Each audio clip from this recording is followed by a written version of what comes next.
12 কোটি মানুষ এক সময় ছিল, এর আগে 7 কোটি ছিল, এখন 18 কোটি, হয়তো বা দেখা যাবে 10 বছর পরে 20 কোটি। এই 18 কোটি মানুষের জন্য 64 জেলার প্রত্যেক জেলায় সরকারি মেডিকেল কলেজ হবে ইনশাআল্লাহ। নাটোর জেলায় মেডিকেল কলেজ আছে, দরকার আছে আপনাদের, আমরা দিব ইনশাআল্লাহ। এটা আমাদের বাপের টাকায় নয়, আপনাদের ট্যাক্সের টাকায় ইনশাআল্লাহ। এ পাওনা আপনাদেরকে বুঝিয়ে দেওয়া হবে এবং প্রত্যেকটি জেলা কেন্দ্রে, বিভাগীয় কেন্দ্রে বিশেষায়িত হাসপাতালে গড়ে তোলা হবে ইনশাআল্লাহ। হাঁচি কাশি দিলে জনগণকে ফেলে বহু নেতা নেত্রী বিদেশের দিকে দৌড়তে, আমরা বিদেশের দিকে আর কাউকে দৌড়াতে দেব না। এখানেই সুচিকিৎসার সমস্ত ব্যবস্থা গড়ে তোলা হবে। সম্মানিত ভাই ও বন্ধুগণ, এই বাংলাদেশটাই আমরা 12 তারিখ করতে চাই। এই বাংলাদেশ করার জন্য আপনাদের সহযোগিতা দরকার। আপনারা সহযোগিতা করতে প্রস্তুত? তাহলে 11 দল যে প্রতীক নিয়ে এসেছে, সেই প্রতীকের যাকে যেখানে দেওয়া হয়েছে, আমরা সকলে তার সাথে একাত্মবদ্ধ হয়ে ইনশাআল্লাহ তার বিজয় ছিনিয়ে আনবো। এ বিজয় কোনো দলের নয়, কোনো গোষ্ঠীর নয়, কোনো পরিবারের নয়, এ বিজয় সারা জাতির। আপনাদেরকে সাক্ষী রেখে বলছি, যুগের সবাই বলে সবচেয়ে বড় দল জামাতে ইসলামী। আমরা জামাতে ইসলামীর বিজয় চাই না, আমরা চাই বাংলাদেশের 18 কোটি মানুষের বিজয়। 18 কোটি মানুষের বিজয় হলে তার গর্বিত অংশীদার আমরা সবাই হব। আমরা দলীয় রাজনীতির গেড়া করে দেশকে ঢুকাতে চাই না। এই জন্যই আমরা আজ ঐক্যবদ্ধ, আমাদের স্লোগান ঐক্যবদ্ধ বাংলাদেশ। আর কাউকে ধর্ম বর্ণের ভিত্তিতে এই জাতিকে বিভক্ত করতে দেব না, আমরা কেউ দিব না। ওদেরকে রুখে দিব যারা এই নোংরা কাজ করবে। এখানে মুসলমান, হিন্দু, বৌদ্ধ, খ্রিস্টান আমরা যারা আছি, আমরা একই বাগানের ভিন্ন ভিন্ন গাছ, সবাই মিলেই আমাদের ফুলের বাগান। একসাথে চলবো, নিরাপদে থাকবো, যার যেটা অধিকার সেইটা আমরা পেয়ে যাব। ধর্মের ভিত্তিতে কাউকে তার অধিকার থেকে বঞ্চিত করা যাবে না। মতলব বাজরা এই কথা বলে বলেই আমাদের বিভিন্ন ধর্মের ভাই বোনদের তারা সর্বনাশ করেছে। ওই সুযোগ আমরা আর দেব না। আমরা মিলেমিশে বাংলাদেশ গড়ব, সামনের দিকে এগিয়ে যাব। যুবকরা, আগামীর বাংলাদেশ তো আপনাদের হাতে তুলে দেব। ধরুন বাংলাদেশ একটা উড়োজাহাজ, রকেট গতিতে উন্নয়ন হবে সামনের দিকে ইনশাআল্লাহ। সেই উড়োজাহাজের ড্রাইভিং সিট, যেটাকে ককপিট বলা হয়, সেখানে আমরা যুবকদেরকে বসিয়ে দেবো ইনশাআল্লাহ। আর আমরা গিয়ে বসবো প্যাসেঞ্জারের সিটে। তারা রকেট গতিতে বাংলাদেশকে সামনের দিকে নিয়ে যাবে। আর পিছনের ইতিহাস নিয়ে কামড়া কামড়ি করবো না। কে তুলসী পাতা ধোয়া, কে দুধে ধোয়া, প্রাণ দিলে সকলের গা থেকেই দুর্গন্ধ বের হবে। দুর্গন্ধ তারাই পছন্দ করে ওই ময়লার মাঝে যে প্রাণীর জন্ম হয়। মানব জাতি আশরাফুল মাখলুকাত, ওই ময়লা নিয়ে আর ঘাটাঘাটি করবে না। সরকারি যারা কর্মচারী কর্মকর্তা আছেন, তারা এই দেশের মানুষ, তারা আমাদের ভাই, আমরা তাদের ভাই। একটা অবস্থা এমন করে ফেলা হয়েছে যে আমাদের উভয়কে উভয়ের মুখোমুখি করে ফেলা হয়েছে। এইটা কোনো দেশের জন্য কোনো ভালো লক্ষণ নয়। হাতে হাত মিলিয়ে সবাই মিলিয়ে আমরা দেশ গড়ব ইনশাআল্লাহ। আজকে বেতন বৈষম্য দূর করার দাবিতে বিভিন্ন জায়গায় মিছিল হচ্ছে, সমাবেশ হচ্ছে, দাবি দাওয়া পেশ করা হচ্ছে। কেন এটা করতে হবে? এই রাষ্ট্রের কি কোনো অভিভাবক নাই, কোনো মা বাবা নাই?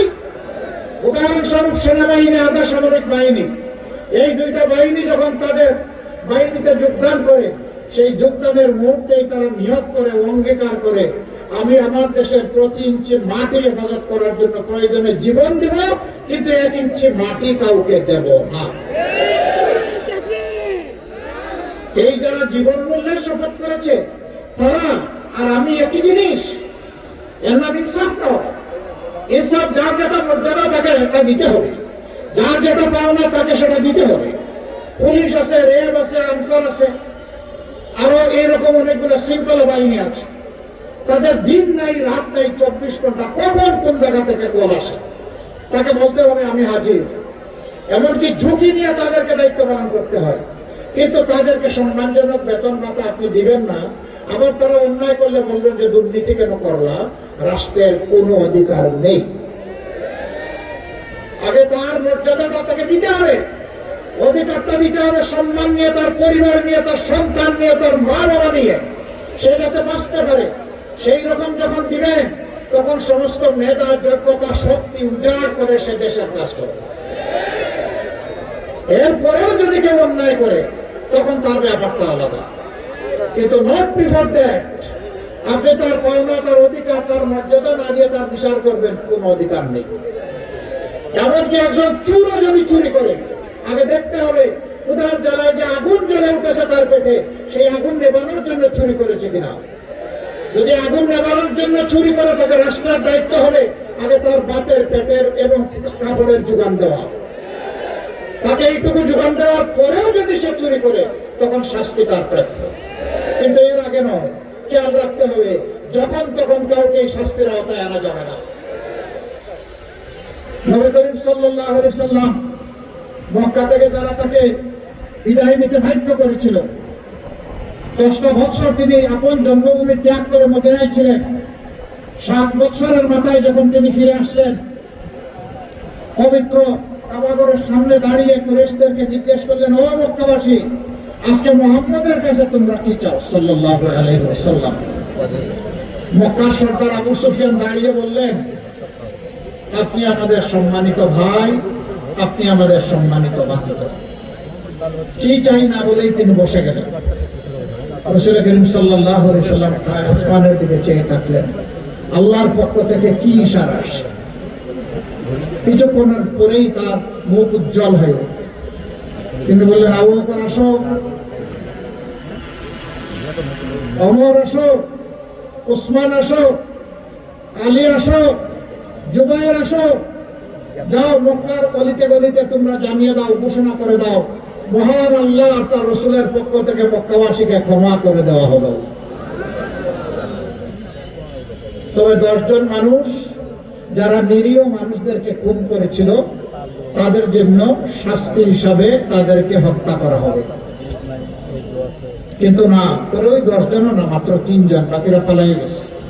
এরপরে কেউ কেউ এসে তারা আত্মসমর্পণ করেছে, নিরাপত্তা চেয়েছে, আল্লাহ রাসূল দিয়ে দিয়েছে। অতীতের জন্য আল্লাহ রাসূল কোনো বিচার করেন নাই। আমরা অতীত নিয়ে খুব ঘাটাঘাটি করতে পারবো না, তবে জুলাইয়ের দায়িত্ব অস্বীকার করতে পারবো না। এই দায়িত্বের প্রতি আমাদেরকে সম্মান দেখাতে হবে। আপনারা দোয়া করবেন। আজকে আপনারা এই যে জনজোয়ার এখানে দেখছেন, এটা শুধু নাটোরে না, এই জোয়ার সারা বাংলাদেশে শুরু হয়েছে। এক একটা জনসভায় পাল্লা দিয়ে পুরুষের মতো নারীরাও এসে যাচ্ছে। তারা এসে বলছেন, আমরা আছি সত্যের পক্ষে। জাআল হক ওয়া যাহাকাল বাতিল ইন্নাল বাতিলা কানা যাহুকা। আজকে দরজায় সত্য এসে কোলা নেড়ে বলছে, সত্য এসে গেছে, মিথ্যা পালিয়ে যাচ্ছে। ইনশাআল্লাহ সত্যের বিজয় হবে ইনশাআল্লাহ। 12 তারিখের সেই দিনটির জন্য এখন থেকে প্রস্তুতি গ্রহণ করুন। 13 তারিখ বা 12 তারিখ রাত্রে নিজেদের পাওনার সঙ্গে তারপরে ঘরে ফিরবেন, ওযু করবেন, 2 রাকাত নামাজ, 4টা সিজদা, চোখের পানি দিয়ে আল্লাহ শুকরিয়া আদায় করবেন ইনশাআল্লাহ। সেই দিনটির অপেক্ষায় থাকলাম। আল্লাহ তাআলা আমাদেরকে কবুল করুন, সাহায্য করুন, সহজ করে দিন। সমস্ত ষড়যন্ত্রের জাল আল্লাহ ছিন্ন করে দিন। এবার আসেন নাটোরের 4টি আসন, তাই না 5টা?